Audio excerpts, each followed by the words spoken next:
Evening all of you and welcome back to engineering point. देखो पिछले class के अंदर हमने मैकेले मेथड सीख लिया था और मैकेले मेथड के अंदर मैंने आपको एक सिंपल क्वेश्चन करवाया था, यानी एक सिंपली सपोर्टेड बीम है और उसके ऊपर आपका पॉइंट लोड लग रहा है, ठीक है। और आज अपने क्या करना है, आज अपने क्वेश्चन आपका सिंपली सपोर्टेड बीम का ही है, लेकिन इस बार हमने क्या करा है, क्वेश्चन के अंदर थोड़ा सा डिफरेंट है कि आपका सिंगल पॉइंट लोड की जगह इस बार क्या लग रहा है, 2 पॉइंट लोड लग रहे हैं। देखो आपकी क्लास अभी थोड़ी धीरे चल रही है, ठीक है, क्योंकि मैं लगभग ये मेरा टारगेट है कि जितने दिन मैं ऑनलाइन पढ़ा रहा हूँ, जितने दिन मैं सिर्फ आपको 2 ही चैप्टर पढ़ाऊँ, ठीक है, ज्यादातर मैं आपको क्या है ऑफलाइन पढ़ाऊँ, ठीक है।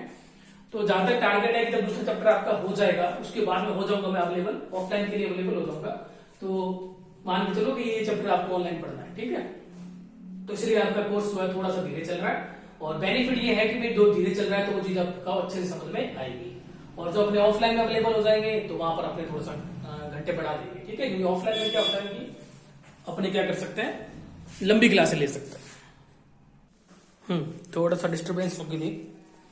तो मैं आपको ये कह रहा था कि जो ऑफलाइन क्लास होती है तो वहां पर अगर अपने 2 घंटा या 3 घंटा भी लगातार पढ़ते हैं तो वो चीजें हमारे क्या है समझ में आ जाती है, ठीक है। लेकिन ऑनलाइन में क्या है कि आप आधा, ठीक है, 30 मिनट या 40 मिनट के बाद में आप बोर होने लग जाओगे। इसलिए मेरा टारगेट है कि एक बार आपको धीरे ही करवाए, ठीक है। जब मुझे लगेगा कि जब कोर्स खिंचवाना है तो आप मेरे पे छोड़ दो, मैं अपने आप करवा दूंगा, ठीक है। चलो तो स्टार्ट करते हैं। तो इस क्वेश्चन में आपको एक सिंपली सपोर्टेड बीम दे रखी है। क्वेश्चन की लैंग्वेज क्या है वो मैं आपको बता देता हूँ। क्वेश्चन कह रहा है कि एक 14 मीटर लंबी सिंपली सपोर्टेड बीम है जिस पर 120 किलोन्यूटन पर 80 किलोन्यूटन, 14 मीटर 120 पर 80 किलोन्यूटन के 2 संकेंद्रित भार, ठीक है, 2 पॉइंट लोड करने से बीम से 3 मीटर तथा 9.5 मीटर, 3 और 6.5 यहां से लेके यहां तक कितना हो गया, 9.5 मीटर की दूरी पर लग रहे हैं। तो क्वेश्चन की लैंग्वेज थी वैसे मैंने आपको बता दिया। फिर वो कह रहा है ई का मान इतना है, आई का मान इतना है, तो धरन पर लग रहे दोनों भारों के नीचे, भार कौन से 120 और 80, इन भारों के नीचे क्या पूछा है उसने, ओनली फॉर डिफ्लेक्शन पूछा है, ठीक है। यानी क्वेश्चन कह रहा है find deflection at y c and y d. Y c का मतलब डिफ्लेक्शन उसने पूछा है सी पॉइंट पर और डिफ्लेक्शन उसने पूछा है डी पॉइंट पर। यदि एन कंडीशन आप लगाएंगे तो हो जाएगा x बराबर 3 मीटर पर उसने क्या पूछ लिया, y पूछ लिया, और x बराबर 9.5 मीटर पर, यहां से लेके यहां तक कितना होगा 9.5 मीटर पर उसने क्या पूछ लिया, y पूछ लिया, ठीक है। तो ये क्वेश्चन हो गया। बाकी इसकी पीडीएफ तुम्हें मिल जाएगी क्वेश्चन की, तो उसमें ये लैंग्वेज भी तुमको मिल जाएगी, ठीक है। बाकी मैं डायग्राम आगे बना दिया है। तो ये क्वेश्चन की लैंग्वेज थी, तो इसमें कहीं तो उसने स्लोप नहीं पूछा है, उसने ओनली फॉर क्या पूछा है, डिफ्लेक्शन पूछा है और 12 मार्क्स का ये क्वेश्चन है। तो इसमें क्या है कि अपने 2 या 3 टाइप के क्वेश्चन कर लेंगे डबल पॉइंट लोड के, और उसमें क्या डिफरेंट एंड कंडीशन लगानी होगी जो क्वेश्चन आपको साफ साफ कह देगा। जैसे इसमें आपको साफ साफ बोला है कि 3 मीटर और 9.5 मीटर पर क्या पूछा गया, उसने डिफ्लेक्शन पूछा है, ठीक है। तो क्वेश्चन को अपने शुरुआत करते हैं। बता दिया मैंने आपको, क्वेश्चन की लैंग्वेज बता दी और एंड कंडीशन भी मैंने यही बता दी तुम्हें, ठीक है। अब सबसे पहले अपने करेंगे क्या, भी सारी जो डिस्टेंस है ना उस डिस्टेंस को अपने इक्वल करेंगे, ठीक है। ये डिस्टेंस अपने काम आएगी आगे, ठीक है। तो देखो यहाँ पर मीटर चल रहा है, किलोमीटर चल रहा है, किलोमीटर चल रहा है, सेंटीमीटर चल रहा है, सेंटीमीटर चल रहा है। तो या तो किलोमीटर में बड़े रहने दो, मीटर को सेंटीमीटर बढ़ा दो, या मीटर को भी सेंटीमीटर बढ़ा दो, ठीक है। तो देखो ई कितना है 21 इंटू 10⁻⁶ किलो न्यूटन पर सेंटीमीटर स्क्वायर। तो इसको अपने चेंज करते हैं, मीटर बनाते हैं इसको। 1 मीटर में कितने सेंटीमीटर होते हैं, 100 सेंटीमीटर, या आप कह सकते हो 1 सेंटीमीटर किसके बराबर होता है, 1/100 मीटर के बराबर होता है, यानी 1 सेंटीमीटर बराबर 10⁻⁻2 मीटर। अब सेंटीमीटर स्क्वायर को किसमें चेंज करना है, मीटर स्क्वायर में, तो दोनों तरफ स्क्वायर लगा दो। तो 1 सेंटीमीटर स्क्वायर बराबर 2 दूनी 4, 10⁻⁻4 मीटर स्क्वायर। क्लियर हो चुका है। तो ये बढ़ गया आपका 21 इंटू 10⁻6 किलो न्यूटन, और सेंटीमीटर स्क्वायर की जगह क्या लिख देंगे अपने 10⁻⁻4 मीटर स्क्वायर। तो ये हो जाएगा आपका 21 इंटू 10⁻6 किलो न्यूटन पर मीटर स्क्वायर। उससे पहले 10⁻⁻4 ऊपर भेज दो, 10⁻4 किलो न्यूटन पर मीटर स्क्वायर। तो ये बन जाएगा 21 इंटू 10⁻6 और 4 कितना हो जाएगा 10 किलो न्यूटन पर मीटर स्क्वायर। ये हो चुका है हमारा किसका, ई का, ठीक है। क्वेश्चन आज लेक्चर थोड़ा सा लंबा होगा तुम्हारा, क्योंकि थोड़ा ही बड़ा क्वेश्चन है, ठीक है, हो सकता है 45 मिनट प्लस जाए।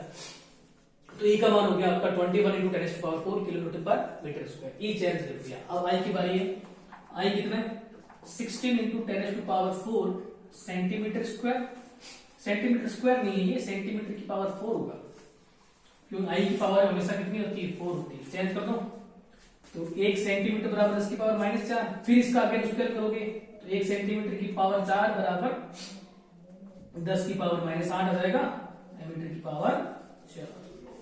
चेक कर लेता हूं मैं एक बार, ठीक है, ये आपको यहाँ पे सेंटीमीटर पावर 4 ही देता है, तो इसको चेंज करते हैं।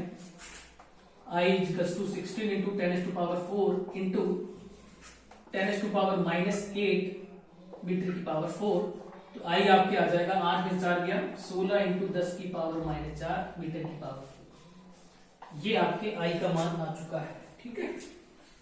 तो इस प्रकार से आपने ई निकाल लिया और आई निकाल लिया, इसकी यूनिट जो है वो तुमने क्या कर दी, चेंज कर दी, ई और आई की, ठीक है। सबसे पहला काम तो आपको ये करना है, अपने पीछे रफ कॉपी में भी आप कर सकते हो, या एग्जामिनर को आपको शो करना है, जैसे मैंने यहाँ पे किया, तो जस्ट उसी के नीचे गिवन डाटा लिख के आप शो कर सकते हो। बाकी किलोमीटर चलने दो सब जगह, और सब जगह मीटर चलने दो, स्क्रीनशॉट ले लो इसका, ठीक है, स्क्रीनशॉट ले लिया होगा तुमने। अब अपने क्वेश्चन की शुरुआत करते हैं। अभी तक तो हमने जो गिवन डाटा था उसको अपने एक यूनिट में चेंज किया है, सब जगह लेंथ भी हम मीटर में लेंगे, और जो आपका फोर्स है वो भी अपन किस में काउंट करेंगे, किलोमीटर में काउंट करेंगे, ठीक है। इससे पहले अपने क्या ले रहे थे, न्यूटन एमएम ले रहे थे, तो आप इसको न्यूटन एमएम भी बना सकते हो, कोई दिक्कत नहीं, जो तुम्हारा मन करे। या न्यूटन सेंटीमीटर बनाना है तो न्यूटन सेंटीमीटर बना सकते हो। तो पहला जो हमारा स्टेप होगा वो हमारा क्या होगा, रिएक्शन। भाई सिंपली सपोर्टेड बीम है, रिएक्शन तो निकालनी पड़ेगी। साम्यावस्था की पहली शर्त नी लगेगी, सीधे दूसरी लगा दो। ऊपर कौन जा रहा है, आर ए, और ऊपर कौन जा रहा है, आर बी। नीचे कौन आ रहा है, 120 और 80, तो R A plus R B कितना आ गया, 200 किलोमीटर, समीकरण नंबर 1। कोई दिक्कत, ठीक है। अब साम्यावस्था की तीसरी शर्त लगाएंगे, मोमेंट लेंगे, ए पहले लो चार बी पहले लो, जो तुम्हारा मोमेंट करे, ठीक है। M A = 0। उधर से कौन आ रहा है, आर बी, नेगेटिव का, क्यों, घड़ी की दिशा के विपरीत है। दूरी कितनी ट्रेवल कर रहा है, 14, यहां से लेके यहां तक। नेक्स्ट कौन आ रहा है, कौन क्लॉकवाइज है, 80, दूरी कितनी ट्रेवल करेगा, 80, यहां से लेके यहां तक 9.5। नेक्स्ट 120, दूरी कितनी ट्रेवल कर रहा है, 3। नेक्स्ट आर ए, दूरी कितनी ट्रेवल कर रहा है, 0, बराबर में 0, ठीक है। कैलकुलेटर है अपने पास में, तो 80 × 9.5 + 360, तो माइनस का 14 आरबी प्लस 1120 बराबर 0, -14 आरबी बराबर -1120, कैंसिल, आरबी का मान आ गया 1120/14, आरबी का मान आ गया 80 किलोमीटर। चेक कर लेते हैं, एकदम सही है। इस आरबी का मान पुट कर देंगे समीकरण 1 में, समीकरण 1 से रिएक्शन तो तुम निकाल सकते हो, तुमने एसएफडी पढ़ी है, तुमने इसके अलावा तुमने मैकेनिक्स पढ़ी है, तो ये स्टेप ऐसा है कि जो तुमको बिल्कुल भी दिक्कत नहीं होनी चाहिए। आर ए प्लस आरबी कितना है, 80 बराबर 120, तो आर 80 में से 120 में से 80 गया, ये आ गया 40 किलोमीटर। ये पहला स्टेप हो गया रिएक्शन। अब इसकी कोई शॉर्ट ट्रिक नहीं, ठीक है ना, अब इसकी कोई शॉर्ट ट्रिक नहीं है। शॉर्ट ट्रिक आपको बताएं, थोड़ी लंबी होगी, वो याद रहेगी, लेकिन इससे तुम इसको ऐसे ही करो।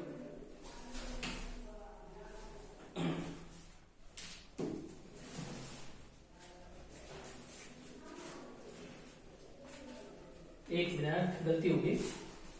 Are A plus R B कितना है, 80 बराबर में 200 है, यहाँ पे 120 कर दिया, तो घटाओगे तो कितना आ जाएगा, 120 kilo. R A R B का मान आ चुका है। ऑनलाइन में क्या होता है कि कोई बताने वाला नहीं होता कि सर यहाँ पे आपने थोड़ी सी मिस्टेक कर दी, ठीक है।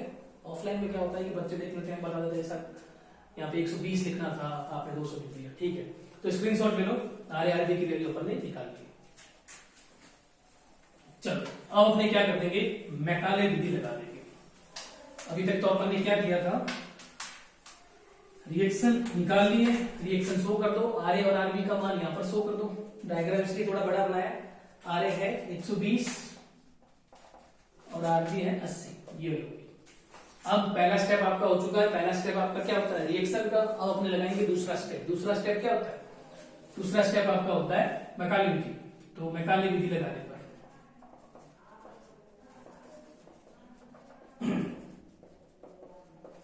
समीकरण क्या होती है मैकाले की, E I D two Y by D x square बराबर प्लस का एम एक्स। समीकरण नंबर 2, एम एक्स का मान निकालना है। स्टेप तुमको याद होनी चाहिए, ठीक है। इसलिए जब स्लोप एंड डिफ्लेक्शन पढ़ाया था, स्टेप तुमको इसलिए लिखवाए थे ताकि इस पूरे चैप्टर में स्टेप तुमको याद होंगे तो कहीं पर भी तुम अड़ोगे नहीं, ठीक है। एम एक्स निकालना है, सेक्शन लो और इस बार याद क्या रखना है कि दूरी राइट साइड से ना लेके कहां से लेनी है, लेफ्ट साइड से लेनी है। यानी ये जो दूरी लेनी है आपको वो कितनी लेनी है, कोई दिक्कत, यहां पर पॉइंट मान लो उसको आप कैपिटल एक्स। अगर डबल इंटीग्रेशन होता तो ये दूरी अपने कितनी होती है, इस बार दूरी कहां से लेनी है, एम एक्स का मान निकालना है और मोमेंट लेना है आपको एक्स पॉइंट पर। और मोमेंट जब लोगे तो ये याद रखना है कि आपको लेफ्ट साइड से मोमेंट लेना है कि राइट हैंड साइड से। तो पहला कौन सा बने तो उधर जाएगा, 120 जाएगा। 120 जब यहां से यहां तक जाएगा, दूरी कितनी ट्रेवल करेगा, x। कोई दिक्कत। नेक्स्ट कौन जाएगा, 120, ये वाला। ये देखो कैसे है, घड़ी की दिशा के विपरीत है, क्या लगा दिया, माइनस। 120 यहां लग रहा है, यहां से लेके वो कितनी दूरी ट्रेवल करेगा, cx ट्रेवल करेगा। cx बता सकते हो क्या आप, cx कितना होगा, ये टोटल कितना है x, ये कितना है 3, तो x में से 3 घटा दो तो पीछे कितना बचेगा, x माइनस 3। ये हो गया x माइनस 3। कोई दिक्कत, दोबारा देखो, a x, ये 3, तो ये कितना हो जाएगा x माइनस 3। नेक्स्ट 80, घड़ी की दिशा के विपरीत, दूरी कितनी ट्रेवल करेगा, dx, टोटल कितना है x, ये कितना है 9.5, तो ये कितना होगा x माइनस 9.5। और कुछ है क्या, नहीं है। mx का मान समीकरण 2 में रख दो, e I D two Y by D x square बराबर 120x minus 120 x minus 3 minus 80 x minus 9.5। ये लो, कोई दिक्कत। 120 x माइनस 3।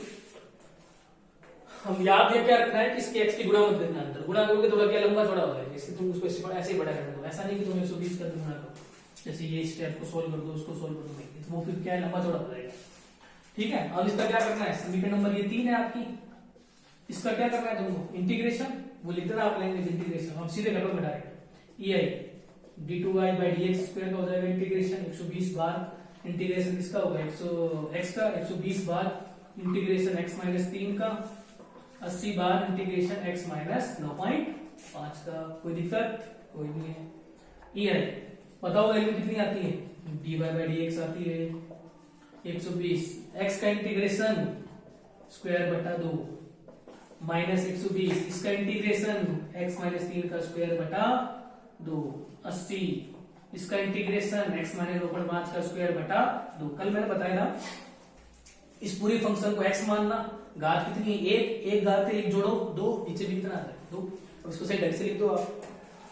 तो E I D Y by D X बराबर, देखो क्या लिख सकते हैं इसको अपने, 60x square minus 60 x minus 3 का होल स्क्वायर, भाग लगा रहा हूं, ठीक है, माइनस 40 x माइनस 9.5 का स्क्वायर। सबका हो चुका है, प्लस कांस्टेंट क्या आ गया, c। ये तुम्हारी बनेगी समीकरण नंबर 4। अब क्या करेंगे, समीकरण 4 का समाकलन कर देंगे। ई आई किसका होगा, d Y by D x का 60 बार इंटीग्रेशन x स्क्वायर का, 60 बार इंटीग्रेशन x माइनस 3 के स्क्वायर का, 40 बार इंटीग्रेशन x माइनस 9.5 के स्क्वायर का, c बार इंटीग्रेशन 1 का, ठीक है। तो ई आई इसका बताओ मान y बराबर, इसका मान बताओ 60 x स्क्वायर का 3 बटा 3 माइनस 60, इसके ऊपर घात कितनी है 2, एक जोड़ दो, x माइनस 3 की पावर 3 बटा 3 40, x माइनस 9.5 की पावर 2 है, एक जोड़ो, x माइनस 9.5 की पावर 3 बटा 3 प्लस c, एक का कितना होगा x, सबका हो चुका है, एक कांस्टेंट लगा दो d, ठीक है, अब इसको सही ढंग से लिख देते हैं अपने, यहां लिखा हूं मैं, ठीक है, ताकि तुमको दिक्कत ना हो। यहां लिखा ई आई वाई बराबर भाग लगाओ 20x³ माइनस 20x-3 का क्यूब और 40 में 3 का भाग लगा दो आप, थोड़ा इजी कर देते हो आप, इसमें इसका भाग लगाओ -13.33 x-9.5 का square plus cx plus d, ये होगी समीकरण नंबर 5। चेक कर लेते हैं एक बार, ठीक है, ले लो उसका स्क्रीनशॉट, सिंपल है, कोई दिक्कत नहीं है, अभी तक जो हम करते जा रहे हैं ना वही करना है आपको।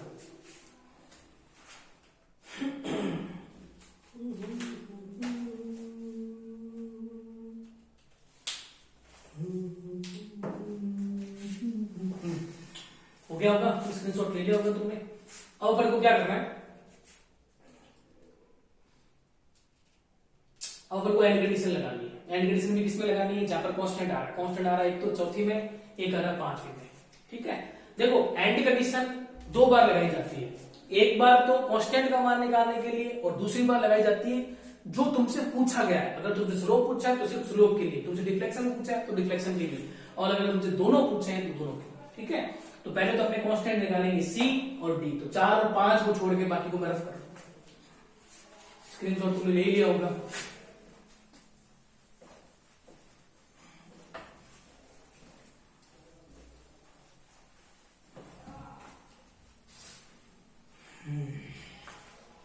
क्वेश्चन बहुत लंबा है, ठीक है ना, बहुत थोड़ा छोटा पड़ जाता है इसलिए, लेकिन तुम्हारा बेनिफिट है कि ये रिकॉर्ड है, आराम से कर सकते हो, साथ साथ में नोट्स तुम बना सकते हो। एंड कंडीशन सी और डी का मान निकालना है, ठीक है। सबसे पहले अपने निकाल देते हैं, डी निकाल लो, जो नीचे है ना उसका मान निकाल लो।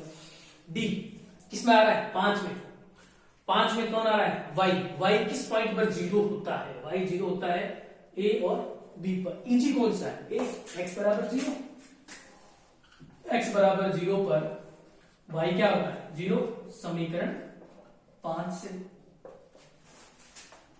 ई आई, वाई का मान कितना रखना है 0, ये पूरा मेंबर क्या हो जाएगा 0 माइनस 20, 0 माइनस 3 का क्यूब 13.33, 0 माइनस 9.5 का स्क्वायर प्लस सी के साथ में 0 प्लस डी। और कल मैंने तुमको बताया था यदि नेगेटिव हो उसके ऊपर घात हो, और घात कितनी भी हो, चाहे 2 हो 3 हो 4 हो, उसको क्या करना है, उसको नगण्य मानना है। यानी ये नंबर क्या हो जाएगा नगण्य, ये नंबर क्या हो जाएगा नगण्य। पीछे क्या बचेगा 0 बराबर 0 minus 0 minus 0 plus 0 plus D. नगण्य का मतलब 0 मानना उसको, तो डी का मान कितना आ गया 0, ये लो डी का मान आ गया, कोई दिक्कत, ठीक है। अब दूसरी एंड कंडीशन किसके लिए, 4 के लिए, 4 यानी dy बाई डी एक्स, किस पॉइंट पर 0 होता है dy बाई डी एक्स, तुम जब dy बाई डी एक्स को 0 करोगे तभी तो किसका मान आएगा, c का आएगा। dy बाई डी एक्स 0 होता है तुम्हारा सेंटर में, ठीक है।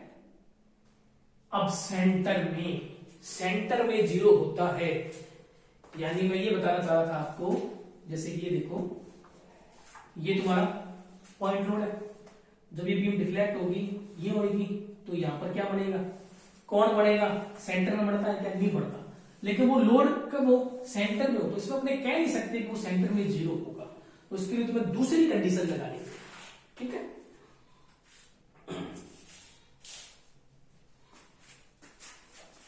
दूसरी कंडीशन लगानी पड़ेगी, यानी दूसरी कंडीशन तुम ये लगा सकते हो, तुमको सी का मान निकालना है तो एक अलग एंड कंडीशन सोचनी पड़ेगी तुमको। तो देखो सी निकालना है तुम, तो एक एंड कंडीशन तुम ये लगा सकते हो कि सी देखो 5 में भी आ रहा है, तो 5 से तुमने x बराबर 0 कर दिया। अब 5 में तुम ये रख सकते हो कि जब x बराबर 0 होता है ना तो डिफ्लेक्शन 0 होता है, जब x बराबर ये यहां पर की बात कर रहा हूं, यहां से लेके यहां तक कितना है 14 मीटर, तो उस पॉइंट पर डिफ्लेक्शन कितना होता है 0 होता है, यानी x का मान कुछ तुम रखोगे तो y 0 हो जाएगा, तो ये 0 हो जाएगा, ये मेंबर 0 नहीं होगा, ठीक है। इसका मान भी कुछ ना कुछ आएगा, इसका मान भी कुछ ना कुछ आएगा, d तो 0 पड़ेगी और c के साथ में x का मान 14 रखोगे, ठीक है, तो ये 0 नहीं होगा, यानी इस मेंबर को देखोगे तुम तो यहां से c का मान निकल सकता है। तो इस बार थोड़ी एंड तुम्हारी थोड़ी सी चेंज होगी, यानी तुमने डिफ्लेक्शन की हेल्प से किसका मान निकाल दिया, सी का। तो देखो x बराबर 14 मीटर पर y का मान अगेन क्या होता है, 0। डिफ्लेक्शन इस पॉइंट पर 0 है, तो इस पॉइंट पर v क्या है, 0। इस बार कहां पे रखेंगे, सेम समीकरण 5। देखो EI y का मान कितना रखना है, 0। 20 x का मान कितना है, 14, उसका क्या करना है, क्यूब। माइनस 20 x का मान कितना है, 14, माइनस 3 का क्या करना है, स्क्वायर। माइनस 13.33 x का मान कितना है, 14, माइनस 2.5 का स्क्वायर, प्लस सी x का मान कितना है, 14। डी रखेंगे क्या, पे डी रखेंगे क्या, डी नहीं रखेंगे, क्यों नहीं रखेंगे, तो डी का मान तो 0 है। इसकी हेल्प पड़ेगी या इक्वेशन की पड़ेगी, तो इसलिए मैं रफ नहीं कर रहा हूं एक बार। देखो 0 बराबर 20 इंटू 14 का क्यूब, कैलकुलेटर है अपने पास में, तो इसका मान अपने निकाल देते हैं। 20 इंटू 14 का क्यूब, 20 इंटू 14 का क्यूब, तो ये आ रहा है आपके 54.88 इंटू 10⁻³ माइनस 14 माइनस 3 का स्क्वायर इंटू 20। कैलकुलेटर से किया 24 20, इसको भी कर दो 14 माइनस 9.5 का स्क्वायर इंटू 13.33, ये हो रहा है 269.9 इंटू 10⁻093 प्लस का 14c। मैथमेटिकल सब को सॉल्व कर लेते हैं, सी का मान आ जाएगा। तो मैथमेटिकल सम मैं सॉल्व कर रहा हूं, 54.88 इंटू 10⁻³ माइनस 2420 माइनस 269.93, ये आ रहा है आपके 52.19। नहीं ये नहीं आ रहा, हाँ सही है, आ सकता है, 14 का बाद में तो लगाना है। नहीं ये नहीं आ रहा, कहीं ना कहीं मिस्टेक हुई है प्लस में। 14 माइनस 3 का स्क्वायर इंटू 20 2420, 14 माइनस 9.5, 14 माइनस 9.5 का स्क्वायर टू 13.33। फिर कहाँ मिस्टेक होगी,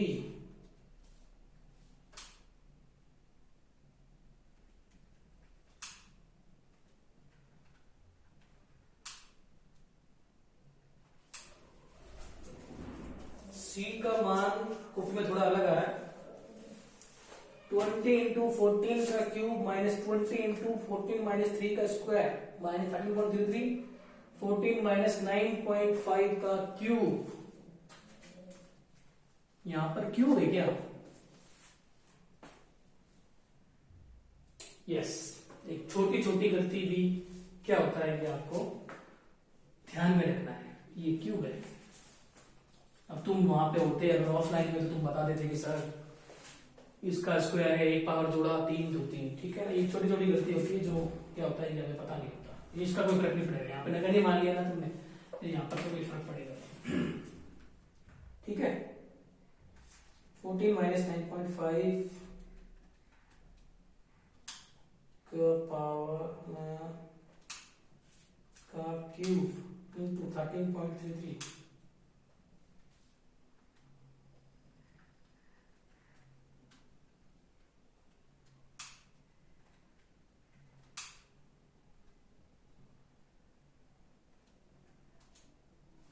ठीक है। इसको आप सॉल्व करना, इस वाले को दोबारा, तो यहां से आपके आ जाएगा 14 माइनस 9.5 की पावर 3 इंटू 13.33, ये आएगा 1214.69 प्लस 14 इंटू सी। अब कर लेते हैं,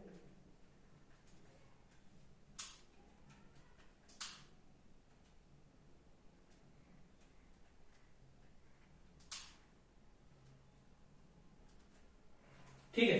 यहां से आप सी निकालना, सी का मान आ रहा है आपके 1931.74, ठीक है। ये सी का मान है 20 इंटू 14 का क्यूब माइनस 20 इंटू 14 माइनस 3 का क्यूब है यहाँ पे, फिर अपन ने गलती कर दी, ठीक है। 13.43 14 माइनस 9.5 का क्यूब प्लस 14 इंटू सी। सी का मान आप निकालोगे तो उसको कैलकुलेट कर लेना तुम, ठीक है। तो सी का मान आपकी में नेगेटिव में आ जाएगा। अब सी का मान आ चुका है, डी का मान आ चुका है, इन दोनों मानों को अपने काम में पुट कर देंगे, समीकरण 4 और समीकरण 5 में पुट कर देंगे, ठीक है। एक छोटी छोटी गलती होती है जो, जैसे कि क्या है कि इसको रफ करना फिर दोबारा से लिखना, तो स्क्वायर की जगह क्यूब लिखना होता है लेकिन स्क्वायर लिख देते हैं अपने, तो ये छोटी छोटी गलती है वो तुम अपनी कॉपी में मत करना, ठीक है। यहाँ तो क्या हो रहा है कि भाई बोर्ड को रफ कर रहे हैं फिर दोबारा उसको लिख रहे हैं ना, तो गलती हो जाती है। जब तुम उस क्वेश्चन करोगे तुम्हारा क्या होगा कि एक ही पेज पे होगा, तो वो तुम्हारा वैसे का वैसे नीचे चलता जाएगा, तुम्हारा वैसे चलता जाएगा, तो क्या होगा तुम्हारे गलती के चांसेस थोड़े कम होंगे। जैसे मेरे से गलती हुई, 2 बार गलतियां होगी, यहाँ पे क्यूब लगाना भूल गया, यहाँ लगाना भूल गया, यहाँ लगाना भूल गया, तो वैसे तुम गलती मत करना, क्योंकि तुम्हारा तो क्या है कि एक कॉपी के नीचे चलता रहेगा, तो एक सीरीज वाइज चलता रहेगा। सीरीज वाइज में क्या होता है, गलती के चांसेस कम होते हैं। अगर अपना बोर्ड थोड़ा लंबा होता है ना, तो उसमें गलती के चांसेस कम होते हैं। फिर रफ करो फिर दोबारा लिखो, तो उसमें क्या होता है कि छोटी छोटी गलतियां हो जाती है। तो तुमने देख लिया एक छोटी गलती भी इतनी बड़ी पड़ सकती है अपने। तो सी और डी का मान निकल चुका है। इन मानों को अपने समीकरण 4 और 5 पे पुट कर देंगे, कर देते हैं भाई, रफ कर देते हैं। सबसे पहले स्क्रीनशॉट ले लो, स्क्रीनशॉट ले लो, ठीक है। एक छोटी छोटी गलतियों का ध्यान रखना। डी का मान जो 0 है याद है अपने को, सी का मान याद रखना है। वो तो ठीक है कि अपने कॉपी में इसका सॉल्यूशन करा हुआ है, तो अपन देख लेते हैं कि भाई अपन ने जो किया है वो गलत है नहीं, ठीक है। तो अपने एग्जाम में ऐसा पता नहीं चलेगा, तो वहां पे तुम थोड़ा सा ध्यान रखना, साथ साथ में करते रहना, साथ साथ में चेक करते रहना। E I divide by D X 60x square minus 60x minus 3 का स्क्वायर माइनस 40x माइनस 9.5 का स्क्वायर प्लस सी कितना है माइनस में, तो ये आ जाएगा माइनस 1931.74। समीकरण नंबर 6 चेक कर लेते हैं एक बार। स्क्वायर है स्क्वायर है स्क्वायर है, ठीक है। समीकरण 7 कौन सी बनेगी, इसमें किसका मान रखोगे, सी और डी का। तो ई आई वाई बराबर 20x क्यूब 20x माइनस 3 की पावर कितनी है, क्यूब है इस बार, ठीक है ध्यान रखेंगे। 13.33 x माइनस 9.5 की पावर कितनी है, क्यूब। सी कितना है 1931.74 इंटू एक्स, और डी लिखेंगे क्या, नहीं लिखेंगे। चेक कर लेते हैं, क्यूब है क्यूब है क्यूब है, ठीक है। तो ऐसी छोटी छोटी गलतियों का थोड़ा सा ध्यान रखना, नहीं तो मान आएगा गलत, गलत आएगा तो एग्जामिनर में भी मार्क्स काट सकता है। चलो भाई कितने मिनट हो चुके हैं, ठीक है, अभी तो आधा घंटा होने वाला है। चलो तो अपन ने क्या कर लिया, अपन ने देखो शुरुआत में क्या किया, शुरुआत में अपन ने सबसे पहले ई और आई, जो आपका ई है यानी यंग मापा, उसका अपन ने एक यूनिट बनाई, यानी इसको अपन ने किलोमीटर और मीटर स्क्वायर में बनाया। तो सभी जगह आपका किलोमीटर और मीटर होना चाहिए। फिर अपने आई को भी मीटर की पावर 4 में चेंज कर दिया, ठीक है, मीटर की पावर 4 करना, उसको मीटर स्क्वायर में नहीं करना।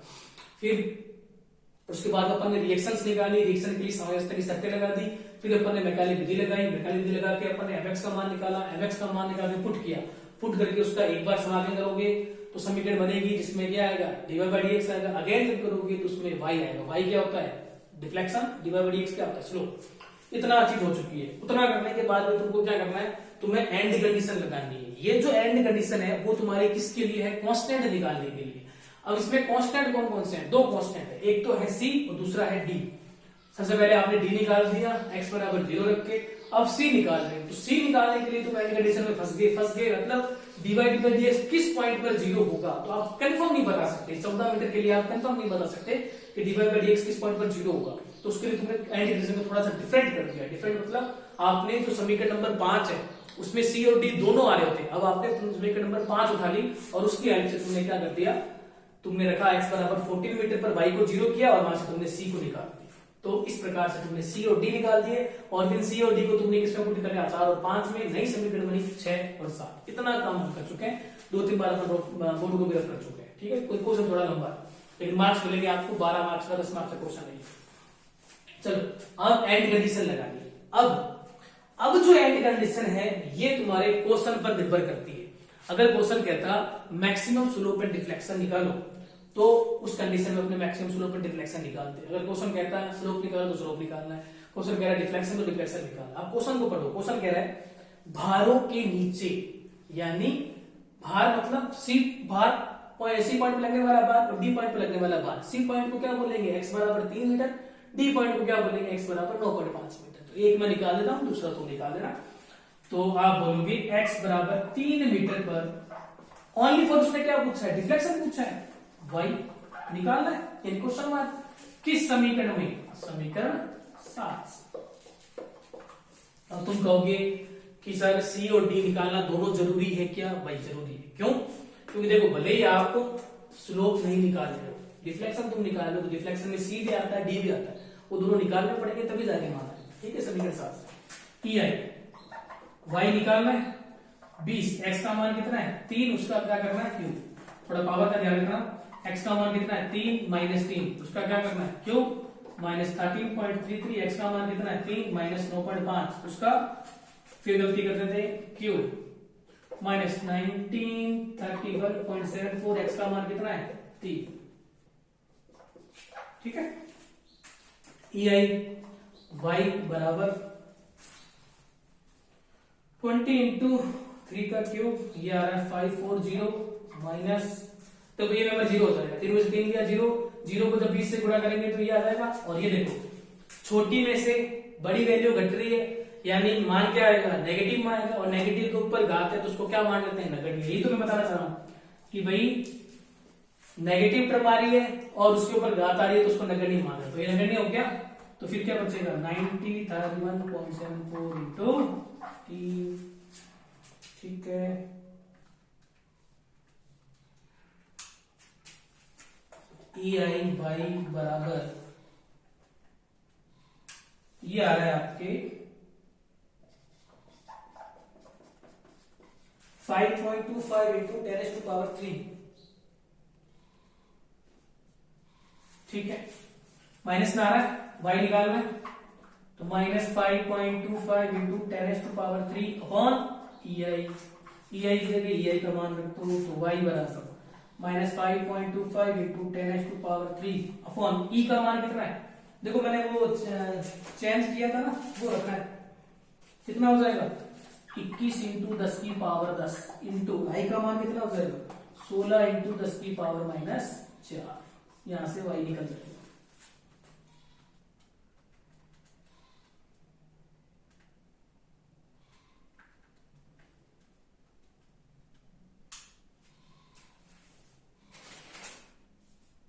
तो y का मान आ रहा है आपके, ठीक है, y का मान आ रहा है 1.56 इंटू 10⁻⁻5। अब ये जो हमारे y आया है वो मीटर में आया है, ये आ गया, माइनस आएगा उसको हटा के प्लस कर देंगे, ये माइनस चल रहा है तो इसका मान माइनस आ गया, तो मैंने बताया डिफरेंशियल भी माइनस में नहीं आता, तो ये आ जाएगा आपके 1.564 इंटू 10⁻⁻5, और ये किसमें आ जाएगा मीटर में। और मैंने तुमको क्या बताया भाई डिफ्लेक्शन जो है वो किस में रखना है, तुमको mm में रखना है, तो इसको m में रख देना। ठीक है, mm में निकाल के तुम छोड़ देना। ठीक है, तो ये हो चुका है x बराबर 3 पर डिफ्लेक्शन जो मैंने निकाल दिया। अब अगेन हम क्या करेंगे, यहाँ पर x बराबर 3 रखा था, दूसरा एंड कंडीशन क्या होगी 3 और 6 9.5, x बराबर 9.5 पर तुम डिफ्लेक्शन निकालोगे, अगेन किसमें पुट करोगे समीकरण नंबर 7 के अंदर। तो ये है प्रयास तुम्हारा, तो ये था तुम्हारा क्वेश्चन। ठीक है, देखो अपन को करवाने में 33 मिनट लगे हैं, वो बोर्ड पे लगे हैं, जब इस क्वेश्चन को अपने कॉपी में करते हैं तो मेरे हिसाब से 15-20 मिनट में मैं इसको कंप्लीट कर देता। ठीक है, तो ये तो आपका क्वेश्चन था, इसको आप देख लेना अच्छे से, दूसरा मैंने आप पर छोड़ दिया है, दूसरा तुम निकाल देना। ठीक है, और इस क्वेश्चन को एक बार देखने के बाद एक बार फटाफट करके और देख लेना, ये क्वेश्चन तुमको अच्छे से सेट बैठ जाएगा, क्योंकि अगला जो हमारा क्वेश्चन होगा वो अगेन किसका होगा 2 पॉइंट लोड होगा, लेकिन उसके अंदर अंतर क्या होगा कि उसके अंदर जो एंड कंडीशन होगी वो थोड़ी सी क्या होगी डिफरेंट होगी। ठीक है, चलो तो आज के लेक्चर को अपने इतना ही करते हैं, एक मैंने निकाल दिया, दूसरा तुम निकाल देना और इसको अच्छे से नोट्स प्रिपेयर कर देना। ठीक है, अभी पहला जैसे चैप्टर तुमको करवाया फ्रेम वाला 8-9 लेक्चर उसके बने थे, इसके भी मेरे हिसाब से 5 लेक्चर भी ऑलरेडी बन चुके हैं, 3-4 लेक्चर इसके और बनने बाकी है। ठीक है, तब जाके आपका ये चैप्टर भी आपका कंप्लीट हो जाएगा, लगभग 20-22-25 लेक्चर हो गए आपके टोटल पहले दूसरे चैप्टर दोनों मिला के। ठीक है, इतने तो बन जाएंगे मेरे हिसाब से। चलो तो एक हो चुका है 2 पॉइंट नोट का, दूसरा मैं करवा दूंगा, बाकी जो भी है वो आपको खुद को करना है, 1-2 करोगे तो तुम्हारा अच्छे से सेट होगा। ठीक है, इसके बाद तुम्हारा फिर एक ही टाइप का क्वेश्चन बढ़ता है यूडियल और पॉइंट नोट वाला, वो करवा के ये चैप्टर तुम्हारा खत्म है। ठीक है, चलो तो आज के लेक्चर को अपने एंड करते हैं। Okay bye.